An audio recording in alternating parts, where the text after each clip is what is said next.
Greetings! Today is May 28th, 2026, and we're back with another video. And in this video, we're going to be reviewing the newly released OMAC from the Mcfarlane DC Multiverse series. Now, granted, when I picked mine up, I actually had to hunt around for this. I never really ordered it. I needed an OMAC. Well, actually, when I got the OMAC, I got them from that shipper that was in Walmart. And they pretty much had healthy stock, but they only had like maybe two OMACs on display. So I was like, well, I kind of want this guy because, you know, he looks pretty cool. I think, and I had a feeling he would be an army builder. So I was like, all right, let me try my hand in picking up OMAC. And when I did, I got to tell you right now, I was thoroughly impressed. Even though it shares some scope from previous action figures. The one thing that Todd, I'm going to tell you something, Todd does is he makes some cool army builders. I mean, when you think about, you know, action figures and suits, you know what I'm saying? There's a lot of customization with that. You can swap heads and make a whole army of henchmen. And with certain figures that he's released, I have made an army of action figures that my DC superheroes can fight against. But yeah, OMAC, let's take him out the box and take a closer look. The Barbarian. So here we have OMAC. Now, OMAC was a character that was created by the talented and well-respected King Jack Kirby. And in his origin story, what happened was OMAC was pretty much a product of technology where he was like a had superhuman strength. He actually had and donned the blue mohawk, which is on this character's head.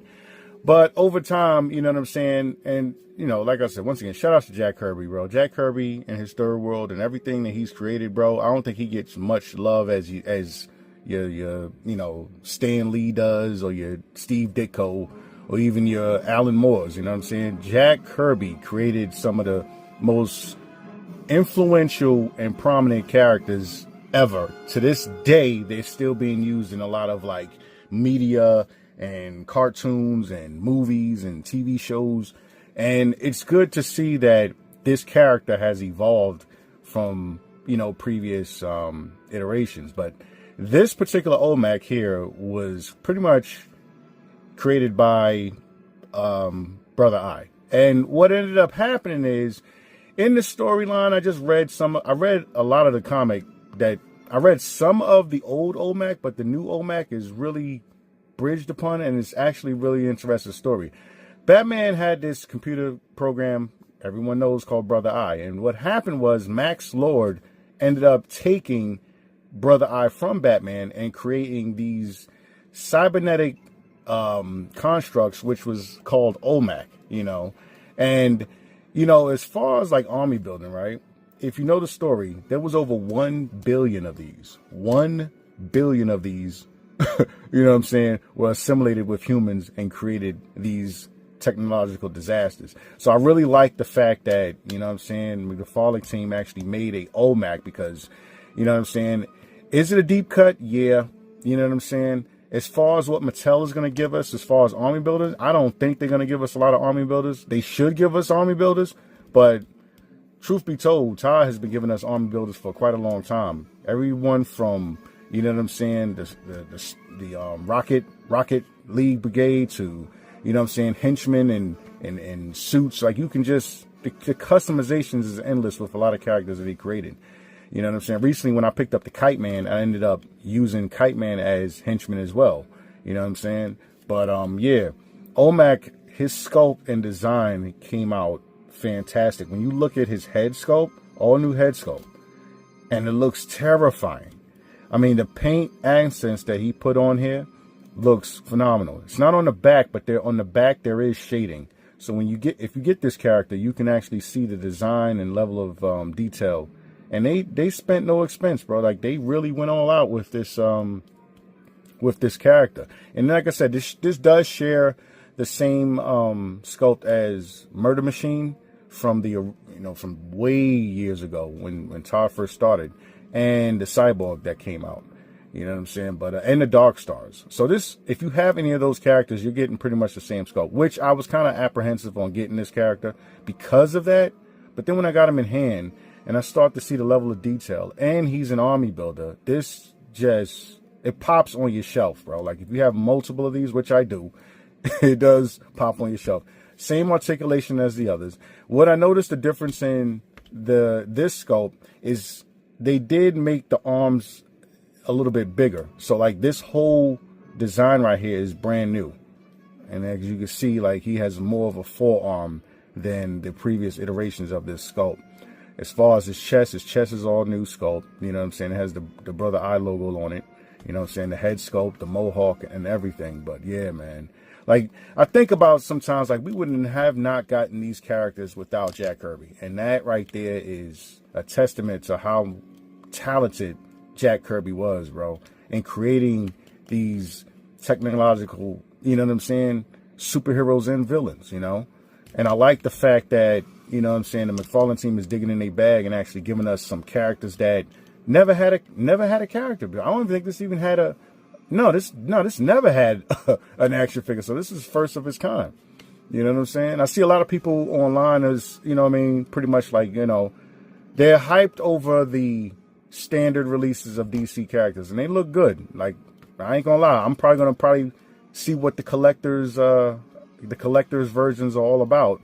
But as far as like my army builders, like yeah, Mcfarlane wins as far as army building characters, and yeah, OMAC came out incredible. You know what I'm saying? And he poses well.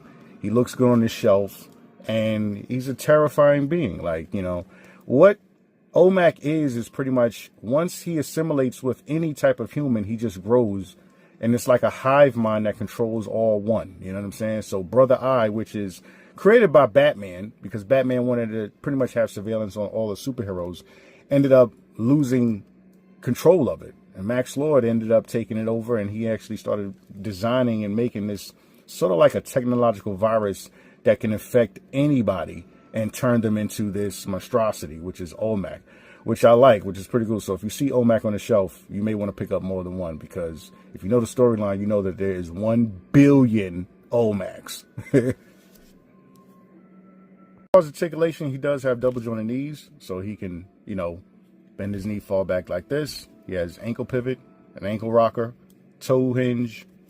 Head goes up about that much, goes down that much. His waist, he can actually go all the way back that far and go forward about that far. As far as his spreads, he can spread about that high. He can also kick all the way back like this. And like I said, this shares the same sculpt as the previous Dark Stars. So if you have Dark Stars, you know exactly the type of articulation you're getting. He has double jointed elbows, wrist swivel. And he also comes with the infamous tendril. I think everybody knows what this tendril looks like by now, if you've been collecting Mcfarlane figures. But yeah, it comes with this translucent tendril that you can attach on either one arm, or if you have multiple, you can attach on both arms. But yeah, looks pretty cool when you do set him up and actually have him in your displays as far as fighting superheroes or metahumans. But yeah. Now, as far as size comparisons, here he is standing next to the Justice League Task Force Batman, which is a good Batman. I love the shading on this. Here he is standing next to Green Lantern, well, actually Red Lantern, Guy Gardner. Here he is standing next to Clayface from Mcfarlane DC Multiverse. I think someone say this is the 2-pack version. And I did see the Mattel Clayface that they just released. I think it's the kids version. Comes with a little bunch of gizmos and gadgets. I actually like that. I actually like the toy aesthetic that Mattel is delivering when they give us a Clayface. But yeah, here he is next to Clayface. And here he is next to Wonder Woman. My modified Wonder Woman with new heels and up the top. And for fun, here he is standing next to Mattel's classic edition of He-Man Masters of the Universe. And here he is next to Mattel's WWE John Cena. And that wraps up my review of the Mcfarlane DC Multiverse OMAC. Rate, comment, subscribe, tell me what you think. Tell me if you are picking this guy up, and I'll catch you in another video in the future. Peace. Thundar, the Barbarian.